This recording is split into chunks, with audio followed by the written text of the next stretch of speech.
अच्छा जी, तो सबको आपको आप सब लोगों को देसी अंकल जिप्सी के चैनल पे खुश आमदीद। मेरा नाम सुहेल अब्दाली है। बड़ा अजीब सा लगता है अपना नाम लेते हुए, लेकिन ये कि मैंने सोचा ये कि बताना शुरू करूं कि मेरा नाम सुहेल अब्दाली है और 2-3 ख़बरें पहले तो आपसे शेयर करनी है। उसके बाद ये एक मैं नई सीरीज़ शुरू कर रहा हूँ और उसके बारे में कुछ बात होगी, तो थोड़ी देर क्लियर करिए। 1-2 ख़बरें ये हैं, अगर आपको पसंद आए तो बताइएगा कि मैं ऐसा करना चाहूँ या ना करना चाहूँ।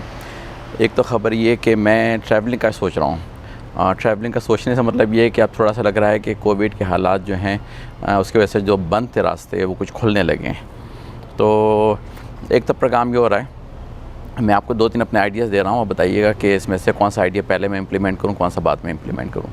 एक तो आइडिया ये है कि अगर आपको पता है कि एक अमेरिका की एक स्टेट है अलास्का, बहुत ही रिमोट है, और अगर आपको थोड़ी सी हिस्ट्री पता हो कि बेसिकली पास्ट में ये रशिया का पार्ट हुआ करती थी और उसको फिर अमेरिका ने ख़रीद लिया क्योंकि ऑयल है और कुछ और चीज़ें भी यहाँ से मिलती हैं। तो इस वजह से अमेरिका ने एक ज़माने में, और रशिया से दूर था तो रशिया को मैनेज करना मुश्किल हो रहा था, तो उसने एक तरह से अमेरिका को बेच दिया। लेकिन बहुत ही यूनिक स्टेट है। मैं जा चुका हूँ 2 दफ़ा पहले भी पास्ट में, और प्रोग्राम दोबारा बना रहा हूँ कि इस दफ़ा जाऊँ तो आप लोगों को दिखाऊँ यूनिकनेस ऑफ अलास्का। ऑब्वियसली वहाँ के ग्लेशियर तो मशहूर ही हैं और वहाँ पे काफ़ी लोग जो हैं वो क्रूज़ भी लेते हैं उन्हीं जगहों के जो कि ग्लेशियर हैं। वाइल्ड लाइफ है बेशुमार, लोग उसके लिए जाते हैं। ज़ाहिर है सबसे बड़ी इंडस्ट्री वहाँ पे जो फ़िश की है, सामन की, वो लोग उसको पकड़ दें और उसको बिल्कुल ताज़ा खाने के लिए मुख्तलिफ़ रेस्टोरेंट में वहाँ जाते हैं। तो वो सब चीज़ें अपनी जगह पर, लेकिन ये कि सोचा मैंने कि मैं आपको दिखाऊं, लेकिन उसके लिए मुझे फ़्लाई करना पड़ेगा। लेकिन क्योंकि अमेरिका का ही पार्ट है तो कम से कम बहुत ज़्यादा मसाइल से नहीं गुजरना है कि दूसरी कंट्रीज़ में जाके जो टेस्टिंग वैक्सीनेशन की और फिर मसाइल होते हैं क्वारंटीन वगैरह के, उससे कुछ नहीं गुजरना है। तो एक तो आइडिया ये है कि मैं वो करूँ, और वो आइडिया है कि अगर मैं करना चाहूँ तो उसके लिए सबसे अच्छा मंथ जो है वो सितंबर या एट दी मोस्ट अक्टूबर का होगा। तो सितंबर या अक्टूबर के महीने में से कोई एक महीना जो है, वो महीने का टूर तो नहीं होगा, ज़्यादा वो 10 दिन का टूर होगा, लेकिन ये कि इन दोनों महीनों में से मुझे कोई एक महीना उसके लिए यूज़ करना है। वजह ये है, महीने की बात इसलिए मैं कर रहा हूँ कि एक और ट्रिप मेरे जहन में है जो कि मैं बहुत अरसे से ख्वाहिश थी कि ड्राइव थ्रू अमेरिका, अमेरिका की सड़कों पे मतलब एक तरह से बाय रोड सफ़र करूँ मैं अमेरिका के एक कोने से दूसरे कोने तक। तो अब कुछ और उसमें एक्सपेंशन में करने की कोशिश कर रहा हूँ। अब मेरा आइडिया ये है कि कनाडा खुलने लगा है अमेरिकन्स के लिए, अगले सब महीने अगस्त से कुछ खोल रहे हैं वो एंट्री सिस्टम। तो मेरा कुछ ये ख्याल हो रहा है कि क्यों ना मैं एक लंबा ही कर डालूँ सफ़र, जिसमें कि जाऊँ मैं या वापस आऊँ। अभी मैंने फ़ैसला नहीं किया है, या तो जाने का रास्ता जो है वो मैं करूँगा अडॉप्ट कनाडा का पूरा, यानी कि मैं यहाँ से अमेरिका से दाखिल होऊंगा वैंकूवर में, कनाडा के पार्ट में, कनाडा की से वो है एक तरह से हिस्सा। वैंकूवर जो है वो एक तरह से वेस्ट कोस्ट के ऊपर है, तो वहाँ से मैं एंटर हूँ और यहाँ से कैलिफोर्निया से वैंकूवर तक का बाय रोड सफ़र, और वहाँ से एंट्री के बाद जो है फिर मैं थ्रू कनाडा का सफ़र करूँ, जो कि बिल्कुल एक तरह से अमेरिकन बॉर्डर के साथ साथ है। वही जगहें ज़्यादातर आबाद भी हैं, वहीं पे लोग रहते भी हैं। और अगर मैं कभी कनाडा की हिस्ट्री आपको बताऊंगा थोड़ी सी कि वहाँ पे लोग कहाँ रहते हैं कहाँ नहीं रहते, तो आपको बड़ा ताज्जुब होगा कि इतनी बड़ी स्टेट है, मतलब इतना बड़ा मुल्क है, स्टेट तो क्या इतना बड़ा मुल्क है, और उसकी कुल आबादी जो है वो कैलिफोर्निया की आबादी से भी कम है। तो एक तो ये कि मैं या तो जाऊँ वैंकूवर से एक कोने से दाखिल हूँ कनाडा के और दूसरे कोने से बरामद हूँ। दूसरा कोना जो है वो क्यूबेक या टोरंटो का इलाका समझ लें आप, कि क्यूबेक तो से मैं वापसी तो नहीं होगी अमेरिका, वापस मुझे टोरंटो आना पड़ेगा, टोरंटो से फिर मैं एंटर होऊंगा दोबारा से अमेरिका में। तो लेकिन क्यूबेक तक जाने का प्रोग्राम है, और अगर हुआ तो आगे थोड़ा सा एक एंड जो है कनाडा का वो भी शायद मैं देख लूँ, वो भी पता नहीं है मुझे, मौसम के ऊपर सब डिपेंड करता है। लेकिन ये कि एंट्री या तो मेरी होगी वैंकूवर से और जाऊँगा मैं सीधा कनाडा के दूसरे कोने के ऊपर, और वहाँ से फिर एंटर होऊंगा अमेरिका में, और अमेरिका में फिर जो बॉर्डर के टाउन है कैलिफोर्निया मतलब कनाडा से करीब के, वो मुझे ज़्यादा पसंद है इस वजह से क्योंकि वहाँ पे ज़्यादा ग्रीनरी है, नेचुरल माउंटेन हैं और लेक्स हैं और दूसरी चीज़ें। तो मैं उस तरफ से वापसी करूँगा पूरे अपने घर तक की। तो ये टूर जो है अगर मैंने ये वाला किया जो कि मैं बता रहा हूँ कि यहाँ से मैं कनाडा के एक कोने पे एंटर हुआ। पहले कैलिफोर्निया से कनाडा के कोने तक एंटर होने के लिए मुझे 3-4 दिन लग जाएंगे।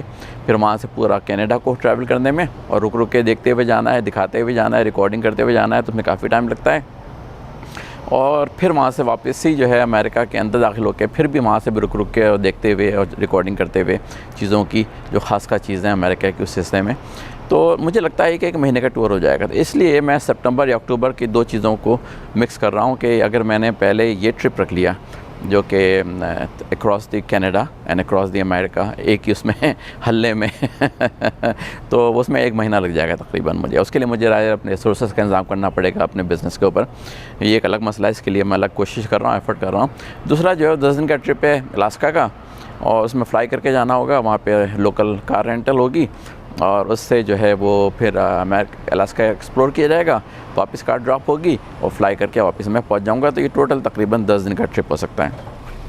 तो ये 2 चीज़ें मेरे जहन में हैं। मैं बैठा कहाँ पे हूँ भाई इस वक्त? यहाँ पे मैं यूसी डेविस का डाउनटाउन है और उस पर मैं यहाँ पे बैठा हुआ हूँ। शाम का वक्त है, संडे का दिन है और वैसे तो यहाँ पे बहुत हलचल होती है, लेकिन आज आपको बिल्कुल हलचल नज़र नहीं आएगी स्टूडेंट्स वगैरह की, क्योंकि अभी भी ज़्यादा यूनिवर्सिटी, वैसे भी समर टाइम है, यूनिवर्सिटी बंद है, लेकिन ये कि ये समर टाइम में भी स्टूडेंट काफ़ी यहाँ पे एक्टिविटीज़ कर रहे होते हैं शाम को। लेकिन आजकल जो है वो कुछ अभी भी लोगों का वो है दिल डरा हुआ। अक्सर जगह पे अभी भी साइन लगे हुए हैं कि जी मास्क लगाना ज़रूरी है, तो वो इवन वैक्सीनेशन के बावजूद वो कह रहे हैं मास्क लगाना ज़रूरी है। खैर वो अलग टॉपिक है। तो यहाँ पे बहुत कम लोग नज़र आएंगे आपको आज के दिन में, लेकिन ये कि इस वजह से मैं आराम से बैठा हुआ बोल भी रहा हूँ ज़ोर शोर से, इवन ख़ास डाउनटाउन में डेविस के, जहाँ पर कि हलचल होती थी नॉर्मली, लेकिन आज मुझे बोलने का मौका मिल रहा है पूरा का पूरा। बड़ा अच्छा डाउनटाउन है। अगर मैं आपको थोड़ा सा दिखाऊँ कि यह सामने से सारी शॉप्स बनी हुई हैं और अगर आपको सामने नज़र आ रहा है ये जहाँ पे 2 कुत्ते अगर आपको बैठे हुए नज़र आ रहे हैं, ये थिएटर है इनका, मूवी थिएटर। यहाँ पे आके एक दफ़ा मैं एक मूवी देख भी चुका हूँ, लेकिन ये कि आज तो मैं हाल में सब कुछ ये बंद पड़ा हुआ है सब कुछ। ये भी बहुत अरसे से ये रेस्टोरेंट पता नहीं अब खुलेगा नहीं खुलेगा, बहुत मशहूर यहाँ का रेस्टोरेंट था मिशकास, लेकिन ये कि किसी वजह से ये बंद होकर रह गया है। तो अब जब भी आता हूँ यहाँ पर कभी मैं आज तक इसको खुले हुए नहीं देखा है। और पीछे जो है ये इनका सिटी सेंटर है और एक तरह से सिटी हॉल कह लें। यहाँ पे पुलिस डिपार्टमेंट भी है और गवर्नमेंट के डिफरेंट ऑफिस भी बनी हैं। बड़ा अच्छी बिल्डिंग बनी हुई है, खूबसूरत सी। और अगर ये तो पीछे आपको बिल्कुल नज़र नहीं आएगा, लेकिन साइड में जहाँ कुर्सी है आपको नज़र आ रही हो, वहाँ पे एक पियानो भी रखा हुआ है। और वो पियानो एक तरह से पब्लिक ले ला के रख दिया गया है कि जिस किसी को भी शौक़ हो वो आके बैठे और अपने हाथ साफ़ करे, या अगर स्किल अच्छी हैं तो लोगों को सुनाए। लोग जमा हो जाते थे अमूमन। जब मैं बहुत दफ़ा आ चुका हूँ शाम को अपने इंजॉय करने के लिए, लेकिन आजकल तो ना पियानो बजाने वाले हैं ना पियानो सुनने वाले हैं, तो हालात ही कुछ अजीब से दगरगूं होकर रह गए हैं। लेकिन ये मैंने आपको कुछ अपनी थोड़ी सी बातें बताएंगे मेरा क्या प्रोग्राम है। अब इसके बाद जो मैं अगली सीरीज़ शुरू करने वाला हूँ उसके बारे में थोड़ी सी बता दूँ। जैसे आपने पहली मेरी सीरीज़ देखी है कमिंग टू अमेरिका के नाम से, तो एक मैं छोटी सी सीरीज़ शुरू कर रहा हूँ, mini series living in America. और उसमें वो जहाँ पे मैंने कहानी अपनी रोकी थी पहली वाली कि बिज़नेस के हालात दगरगूं थे, वहाँ से मैं आगे कहानी शुरू करूँगा और उसको लेके जाऊँगा जो भी हालात रहे मेरी शादी के और डिवोर्स के, उन सबको कवर करते हुए आजकल के हालात और बिज़नेस खोलने के तक के हालात और अपनी सिंगल लाइफ के हालात भी उसमें बयान होंगे। तो काफ़ी सारे वाक़यात हैं बीच में। अगर आपको जानने का शौक़ है तो क्या कहते हैं कि जी सब्सक्राइब कीजिए और लाइक कीजिए और बेल आइकन का अगर बटन दबा दें तो उसकी वजह से आपको रिमाइंडर मिलते रहेंगे कि हाँ जी कोई नई वीडियो आ गई है। तो अगली सीरीज़ जो शुरू होगी इस स्पीच के बाद वाली, वो उसकी शुरू होगी जो कि मैं लिविंग इन अमेरिका के नाम से अपने सारे हालात बताऊंगा कि यहाँ पे रहते हुए ज़िंदगी होती क्या है और क्या क्या मसाइल आपको फेस करने पड़ते हैं और किस तरह से आप अपनी ज़िंदगी गुजारते हैं।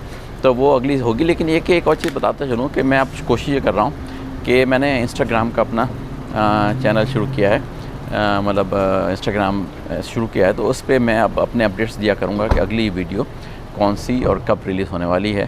तो अगर आपने अभी तक मेरा इंस्टाग्राम का नहीं पता है तो आप सुन लें कि वही नाम है जो मेरे चैनल का है, देसी अंकल जिप्सी, वही इंस्टाग्राम का हैंडल भी है मेरा।